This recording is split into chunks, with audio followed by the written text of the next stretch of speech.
Witam serdecznie. Magic Life, Monika Tajs. Czy można jeść gotowane banany? Okazuje się, że tak. Dzisiaj pokażę Wam, jak ugotować banany. Plantain.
Tak usmażone banany plantain nadają się do zjedzenia.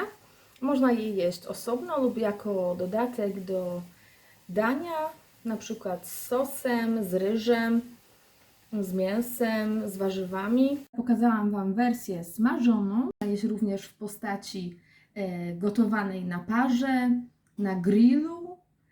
Jest kilka opcji.